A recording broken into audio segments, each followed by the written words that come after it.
Salam sejahtera Bapak Ibu serta saudara-saudari semua. Untuk memulai renungan tentang firman Tuhan ini, mari kita bersatu di dalam doa.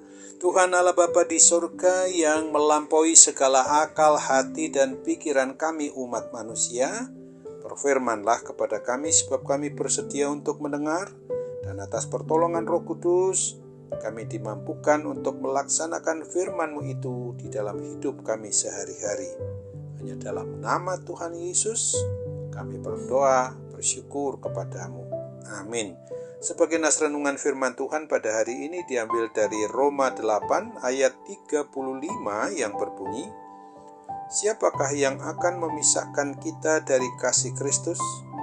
Penindasan atau kesesakan atau penganiayaan atau kelaparan, atau ketelanjangan, atau bahaya, atau pedang? Sebagai tema yang diangkat dari nas renungan kita adalah tidak ada yang dapat memisahkan umatnya dari kasih Kristus.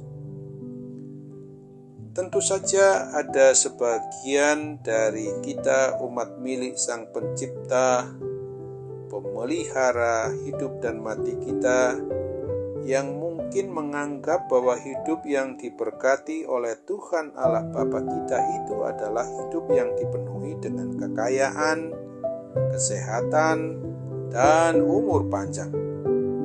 Akan tetapi, ketika keadaan yang sedang dihadapi oleh kita menjadi hal yang sangat menyulitkan, maka bisa saja bahwa hati kita ini pun akan bertanya-tanya, apakah Allah Bapa kita itu masih mengasihi kita atau tidak? Akan tetapi di dalam Roma pasal 8 ayat 31 sampai 39, Rasul Paulus dipakai oleh Tuhan untuk mengingatkan kita umat Kristen, khususnya dimulai di jemaat Kristen Roma dahulu, yang mengalami penganiayaan yang berujung pada penderitaan, maupun kita juga di waktu kapan dan dimanapun kita sedang mengalami yang sedemikian itu, maka perlu kita sadari bahwa tidak ada yang dapat memisahkan kita dari kasih Tuhan Yesus Kristus, termasuk bila ada penindasan, kesesakan, penganiayaan, dan kelaparan.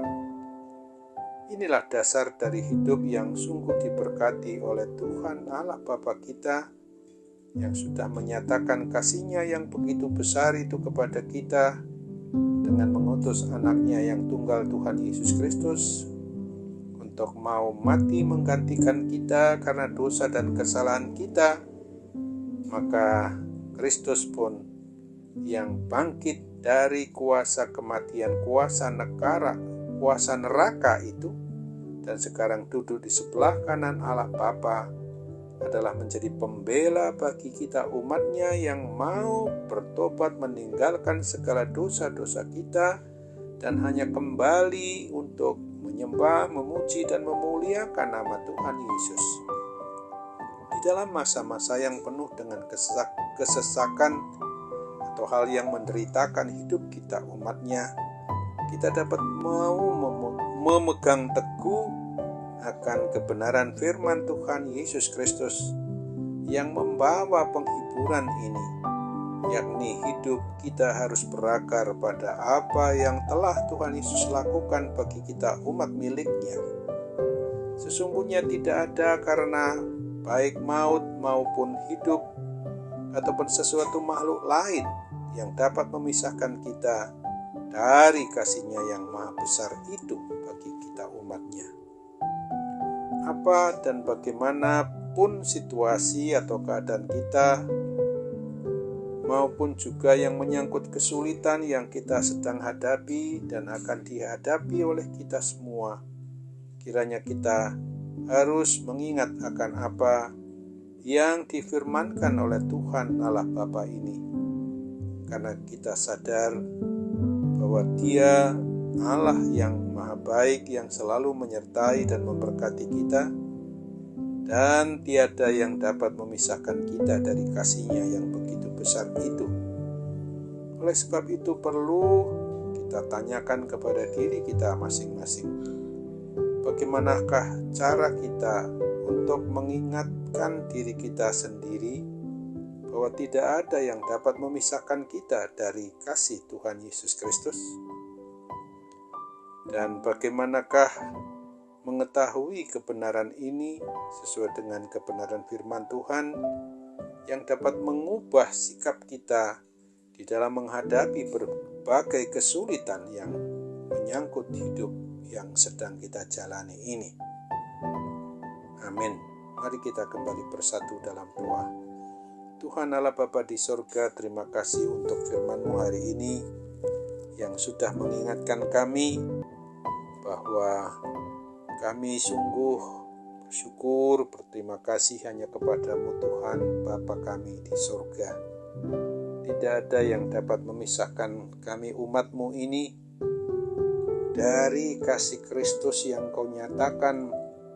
Allah yang maha tinggi jadi manusia yang maha rendah adalah gunanya untuk membebaskan kami dari tempat yang maha rendah, yaitu kuasa kematian kekal, kuasa neraka itu, dan kami dijamini untuk hidup kelak sampai kepada hidup yang kekal yang Tuhan sudah sediakan bagi setiap orang yang terus bertahan menghadapi segala sesuatu yang karena iman percaya kepada Kristus dia harus teraniaya, menderita, bahkan sampai mati martir karena kesaksian tentang Tuhan Yesus Kristus.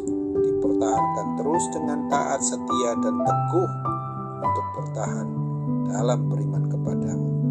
Segala sesuatu yang menyakitkan hidup kami, termasuk kuasa sakit penyakit apapun, kami tahu oleh mujizat kesembuhan yang daripadamu kami boleh pulih dan dalam keadaan sehat menikmati hidup kami di dunia ini. Kami mohon kabulkan doa kami sesuai dengan kehendak-Mu hanya dalam nama Tuhan Yesus. Amin.